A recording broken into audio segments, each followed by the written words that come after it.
अलीगंज का हनुमान मंदिर उत्तर प्रदेश की राजधानी लखनऊ में स्थित है। एक धार्मिक संरचना के रूप में आप इसे पूरे साल देख सकते हैं। अलीगंज के पुराने हनुमान मंदिर की स्थापना को लेकर अनेक मत हैं। एक मत के मुताबिक अवध के 6वें नवाब सादत अली खां की मां छतर कुंवर ने मंदिर का निर्माण कराया। अवध के नवाब सादत अली खां मंगलवार को पैदा हुए, इसलिए प्यार में उन्हें मंगलू भी कहा जाता था। मंगलवार हनुमान जी का दिन होता है, इसलिए हिंदू के साथ साथ नवाब की स्थापना की आस्था भी इसी दिन से जुड़ गई।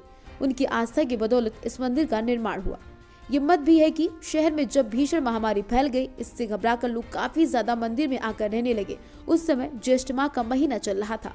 उस दिन से ज्येष्ठ माह के मंगल से भंडारे का उत्सव शुरू होने लगा।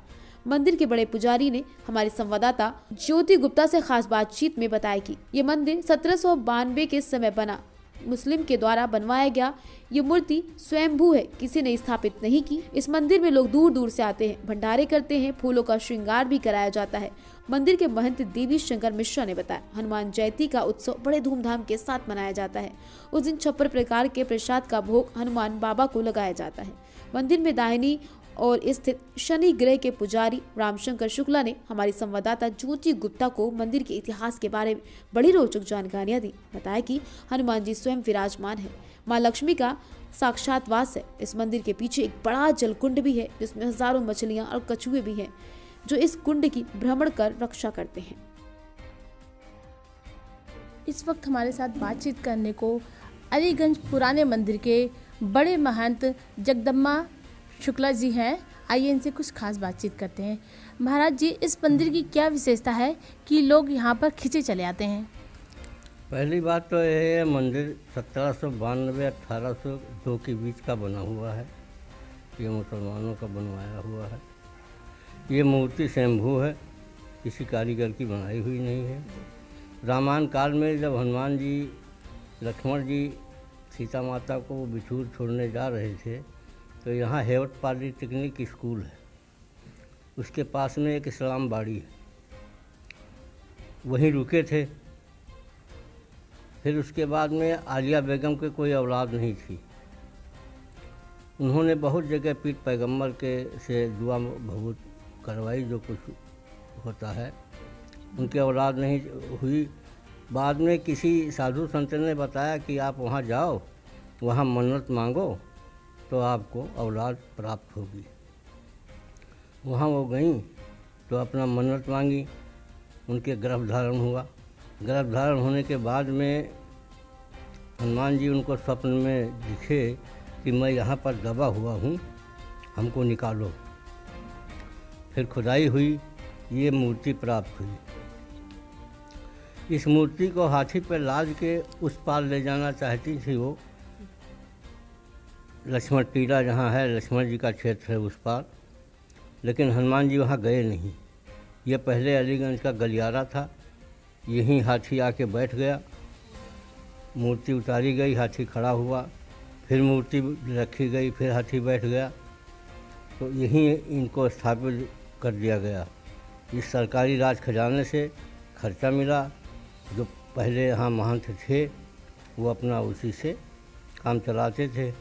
और यहाँ बहुत चारों धर्म के आदमी आते हैं, हिंदू, मुस्लिम, सिख, ईसाई, चारों धर्म के आदमी आते हैं। जो अपनी मन्नत मांगते हैं वो पूरा होता है। अच्छा, यहाँ पर हिंदू धर्म के साथ साथ मुस्लिम धर्म के लोग भी आते हैं?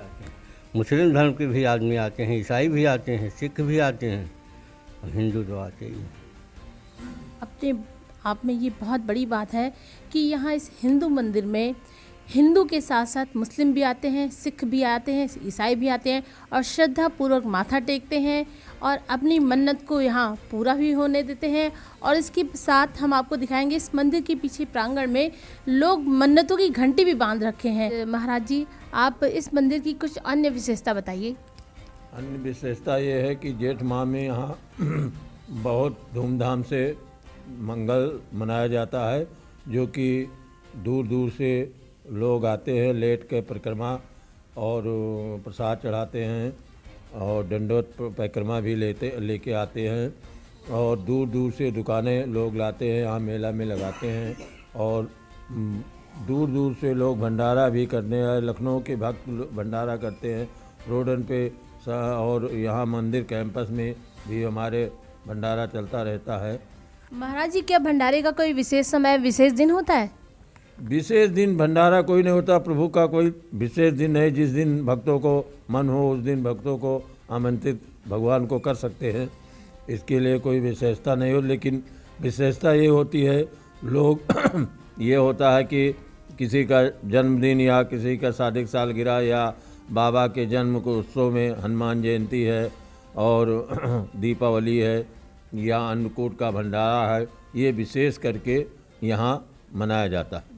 जेठ माह में क्या यहाँ विशेष कार्यक्रम होता है कुछ प्रभु के जो आगमन में? आगमन में का इनका विशेष श्रृंगार होता है, फूलों की सजावट होती है और भंडारा सुबह से और रात तक चलता रहता है और लोग परिक्रमा लेके आते हैं, दंडवत। यही विशेषता यही है 4 मंगलों में उत्सव। जो एक मंगल प्रथम नहीं आ पाता है, दूसरे, तीसरे, चौथे जेठ माह में भक्त सोचते हैं कि एक मंगल को जरूर हमारा दर्शन हो प्रभु का। इस वक्त हमारे साथ बातचीत करने को रामचंद्र शुक्ला जी हैं। महाराज जी, इस मंदिर की कुछ खास विशेषता बताइए, जहाँ पर लोग इतनी दूर दूर से माथा टेकने को आते हैं, मन्नतें मांगते हैं, क्या कहेंगे इस पर आप? भैया, ये जो है स्थान बहुत ही दिव्य है, भव्य है और साक्षात हनुमान जी ही यहाँ विराजते हैं, क्योंकि हमारे परिवार की 3 पीढ़ियाँ इनकी सेवा कर चुकी हैं। हम तीसरी पीढ़ी हैं। आप तीसरी पीढ़ी हैं? हमारे बाबा थे, हमारे पिताजी थे और हम हैं। हमारे भाई साहब भी थे हनुमान जी की सेवा में। हनुमान जी साक्षात बजरंगबली हैं। इनके दरबार में जो भी आप कहेंगे या मन्नत मांगेंगे पूरा होना ही है फिर, क्योंकि इनके यहाँ जानते हो एक चीज़ आज का आपको बता दें, यहाँ पे साक्षात महालक्ष्मी का वास है। महालक्ष्मी क्यों? क्योंकि हमने ये चीज़ खुद अनुभव किया है। इनको हनुमान जी को सोना या चांदी नहीं चाहिए, अपने भक्तों का प्रेम चाहिए। अच्छा महाराज जी, एक विदंती है कि अवध के छठे नवाब जो है शहादत अली खान जी का मंगलवार के दिन जन्म हुआ था और उनकी माता ने उनका प्यार से नाम मंगलू रखा था और उनकी माता छतर देवी हिंदू थी, इसी वजह से उन्होंने इस मंदिर को बनवाया। कितनी सत्यता है इस बात पर? इसमें कम से कम 100% है। 100% सत्यता है। बिल्कुल। पूछे क्यों? क्योंकि ये जो हनुमान जी का जो स्वरूप है ये इतना ही बड़ा है, स्टेज के ऊपर ये रखा हुआ है। और ये जो भगवान जी का जो स्वरूप जो है, ये जो पुराना हनुमान मंदिर है ना आगे, वहाँ से प्राप्त हुआ था खुदाई के दौरान। तो इसको ले जाकर के गोमती नदी के पास स्थापित करने का विचार उनका हुआ था, लेकिन हनुमान जी जो हैं गोमती नदी के उस पार नहीं जाना चाहते हैं। क्यों? क्योंकि अयोध्या से लेकर के ये जो नदी बहती है गोमती, ये पूरा अयोध्या लगता है। तो हनुमान जी अयोध्या छोड़ के नहीं जाना चाहते हैं, तो वो यहीं पे ही विराजमान हो गए। अच्छा, हनुमान जी यहीं पर ही विराजमान हो गए। एक अयोध्या के हैं तो दूसरे ये अलीगंज सरकार हो गए। देखिए, आप इसका प्रमाण हम आपको बताते हैं। 2 साल हो गए, 2 साल में कोरोना का बहुत भयानक मतलब कि रहा है प्रकोप ना रहा, लेकिन अलीगंज में ये इतने क्षेत्रफल में कोई दिक्कत नहीं हुई, किसी को कोई परेशानी नहीं हुई है।